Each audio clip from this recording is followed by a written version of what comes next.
As families of the California shooting victims try to come to grips with their grief, some on the left say offering them thoughts and prayers is offensive. Watch. Hey everyone, I'm Dan Wos, and I wanted to give you another analysis of anti-gun strategy. In this case, it's twice as corrupt because there's a clear anti-prayer strategy going on as well. And I'll try to unwrap this interview in a way that sheds light on the left-wing media tactics. This is an interview by Mike Huckabee sitting in for Laura Ingraham on Fox News.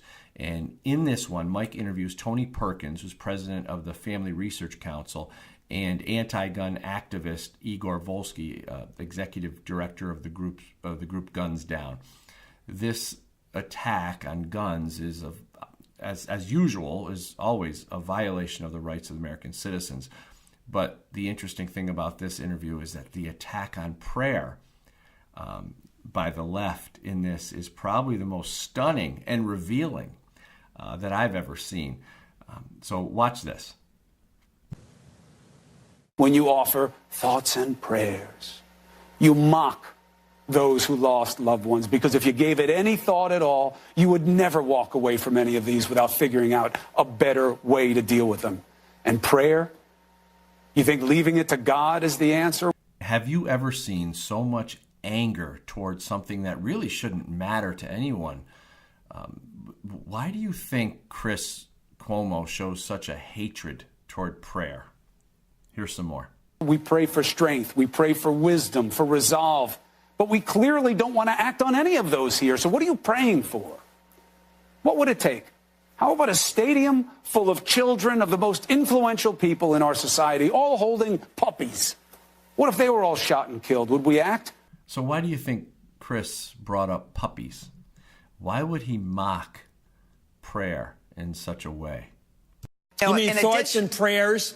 Yes, I'm sorry, that should be outlawed. I know it's well-intended in some cases, but usually it's a throwaway line by a staffer who knocks off some script, some product, some wordage for somebody political to make it sound like they give a damn. All right, so you can clearly see the mockery that they're trying to make of prayer. And, the truth is that sometimes in certain situations, that's all people have is prayer and faith. And it's a typical left wing to do this mockery and putting down prayer. And I'll explain more as we get into it. Well, joining me now is Tony Perkins, executive director of the Family Research Council, and Igor Volsky, the executive director of Guns Down. I want to start with you, Igor. Earlier today, you tweeted this. You said, quote, "Screw thoughts and prayers," end quote. Why does that bother you so much? Oh, it doesn't. Look, I pray. I know a lot of people who pray. Okay, it's just important to note here that Igor makes it absolutely perfectly clear that he is not one of those people that mocks prayer. And this strategy will play out because it will give him more credibility in the argument to come. My point is you got to pair the prayer with action. The action I want to see is moving towards a future with fewer guns. It's making guns harder to get. It's about living in safer communities. The idea here that Igor is trying to put out is that more gun restrictions will equal safer communities. And we all know that's just not true. Just look at Chicago, Detroit, Baltimore, Washington, D.C. More gun restrictions equals more crime because good people are rendered unarmed and helpless. So as a matter of fact, guns are used 2.5 million times per year to save lives. And that doesn't necessarily mean good guys killing bad guys. That often means just the mere presence of a gun stops the bad guy. So this implication that less guns equals less crimes is a complete fallacy. I don't care if people pray. I just think that they should pair it with actually doing something to solve our problem. Okay, so on the surface, Igor comes off as he's just really trying to solve the problem. Anytime an anti-gun leftist says they want to solve the problem, they're not looking at the real problem, which is human violence. They want to solve the problem of you, the law-abiding gun owner having guns. So that's their version of solving the problem, restricting good people of their rights. Why would you mock, though, the idea that people are trying to show their sympathy, their compassion, and nobody knows exactly what to do? They'd love to get rid of people who have mental health issues and get them where they can get the help they need. Now, here is a great point by Mike Huckabee, as he says, he mentions mental health of people, because what he's doing here is he's trying to redirect the focus onto the real cause of human violence, which is, people, not guns. But you'll notice Igor will bring the conversation back around to guns, of course. There's a lot of things people would love to do, but if they don't feel the power to do it, do you think it's powerless to pray? Not at all. I am all for prayer. I think people are helped through prayer, and that's a good thing. I'm just saying it's not enough to just pray, because if it was, we wouldn't be having this problem anymore. But we do. And in terms of what we do, I think it's actually pretty simple. You look at what other nations have done. They've made guns harder to get. They've had licensing programs. They've raised the bar on gun ownership. And that's really what we should do here. So in terms of what to do, we know what to do. The problem is sometimes, and it's been for the last really 20, 30 years on the federal level, we fail to actually do it. So pair the prayer with action, and Governor, I'm a happy camper. Okay, so Igor would be a happy camper if more gun restrictions were implemented.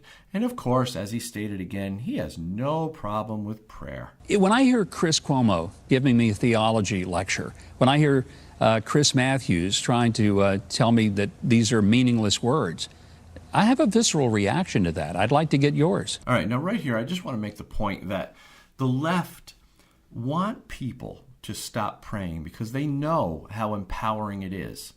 Prayer does help people feel strong, safe, and it gives them hope when they need it. And so my question is, why do you think the left constantly tries to break that down? Well, I'm with you, Governor. Well, first off, let me say that we are praying for those families, those victims of this senseless violence. In fact, one of our team members lives in that community, and their church had a prayer, one of these prayer events. Look, let's be honest. This is an attack, the same attack that Barack Obama started with his mocking of people who cling to their religion and their guns.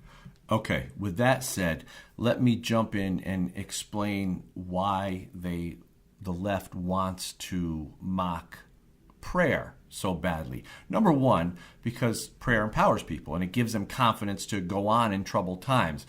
And the left knows that by ridiculing prayer, they may push some people into hiding, or they may make people feel embarrassed for praying. They don't want their opposition empowered. And I always thought that, this attack on prayer from the left was aimed at the right. And it may be, but I think it's more a strategy to keep people on the left empowered by liberal ideology rather than God. And many people have heard me talk about the popular table and how the left thinks they're sitting at it, even though President Trump has clearly kicked them out of the popular table and sent them to the mop closet. But the demonization of prayer not only disempowers people on the left and makes them put their political ideology higher than religion, it also reminds them that if they pray, or if they put their faith in God rather than liberalism, they will get shunned and kicked out of the popular table. This attack on prayer is primarily a strategy to keep leftists in line and empowered by left-wing ideology.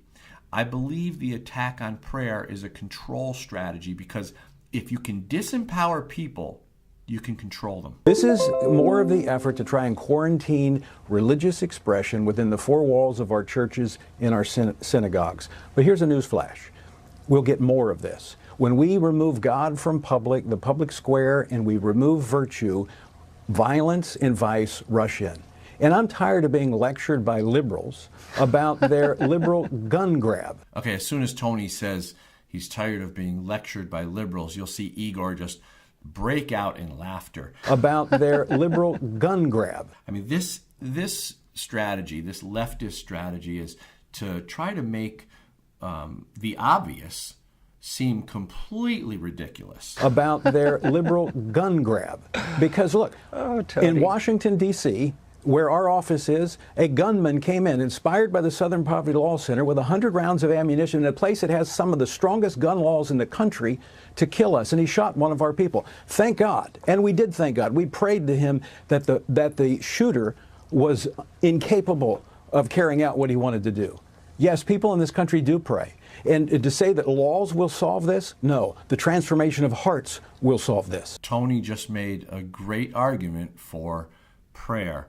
And now Igor has to come up with some sort of rebuttal. And I think he's a little bit stumped here. So wait till you hear what he comes up with. Hey, Mike, listen, I'm not going to take morality lessons from a man who spent his entire life denying me the right to marry, denying me the right to serve in the military, denying me the right as a gay man to even exist because he would send me into conversion therapy. So put that aside, Tony. There it is. Now, when did this become a discussion about gay rights? I'll tell you when. As soon as Igor needed a strong rebuttal. The gay rights argument is second only to accusing someone of being racist. Igor had this one in his pocket, just waiting for a chance to pull it out. Now, next, he'll go on and try to portray himself as the one bringing facts to the table. And this is after his little gay rights rant. He wants to rebuild his credibility. The fact of the matter is, what we need and what the majority of Americans support are bold laws that make guns harder to get, that build us towards a future with fewer guns. That's what Americans want. Now, this is a typical left-wing anti-gun talking point. First, they talk about all these possible gun restrictions, and then they say, that's what most Americans want. Well, it's not true. Most Americans don't want their rights taken away. But the left keeps saying it, so people who want to be part of the majority will go along with it. This strategy is typical popular table strategy. It appeals to those who need to be on the winning team. That's what Americans want. That's where Americans are at. Tony, let me give you the last word because we're going to run out of time. Igor, let me interrupt you because Tony's, you've kind of come at him. He's got a right to respond. Tony, take the last word. Look, there is a moral standard, and that's why they want it out of the public square. Don't that's God, me on morality. And everything. Don't do it. Igor, let him finish. Notice how Igor tells Tony not to lecture him on morality. This is Igor taking the moral high road and another shot at the church. That always helps, and I'm sure his anti-religion, gun-grabbing friends are cheering him on right now, saying, go get him. But I have to give Igor credit for one thing. He's doing a great job of keeping his composure, and that's important in these debates. It doesn't always matter if the argument is valid. Sometimes the appearance alone is enough to sway public opinion. It's God's standard, and that's the problem. They want nothing to do with a moral standard.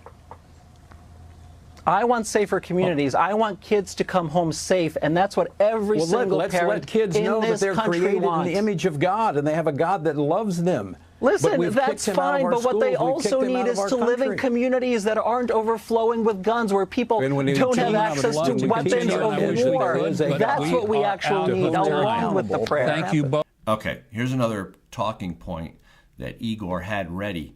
The weapons of war term. Now, I've talked about this term before. Where people don't have access to weapons of war. This is a term that was brought onto the scene by Barack Obama and Hillary Clinton, but didn't have a lasting effect because it was just too over the top. And logical thinking people recognized that it was really just an obnoxious anti-gun strategy. Weapons of war. Weapons of war. But apparently Igor didn't get the memo because he's still using it. Both, I appreciate it. Coming up, reporters losing their cool. Well, there you go. I hope you enjoyed that analysis of that debate. And I hope I was able to show you some more of the left-wing gun-grabbing strategies and tactics, because the anti-gun left use these strategies and tactics all the time to create this anti-gun narrative. But we don't always recognize when the strategies are being used. And I think it's important that we are able to see this stuff, because these anti-gun strategies and narratives and the way people manipulate the conversation to make people scared of guns and hateful toward gun owners, it really does have an effect, even though we don't always recognize it. It has an effect on the way people think about guns. So I always like pointing this stuff out, and I hope you got something out of it. And we'll do another one here real soon. If you want more interviews by me, click one of the videos on the right. And remember, your Second Amendment, it's not a privilege, it's your right.